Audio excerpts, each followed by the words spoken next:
బైబిల్లో అదే పైన అధ్యాయంలో పైన చదివితే 9వ అధ్యాయం చివరిలో దొరకాలని ఒక శిష్యు ఉందన్నమాట, ఒక శిష్యురాలు. ఆమె ఏం చేసిందంటే తెలుసా, అక్కడ ఉండే వెధవరాలకంతా ఏం చేస్తుందంటే అంగీలు కుట్టేస్తుందంట.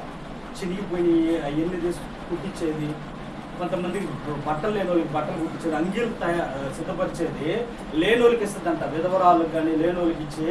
అలాగున్నప్పుడు ఆమె ఏం చేసిందంటే, చనిపోతే ఆమె చేసిన ఆ యొక్క ధర్మాలు కానీ ఆమె చేసిన ప్రార్థన కానీ దేవునికి అంగీకారం ఉన్నది.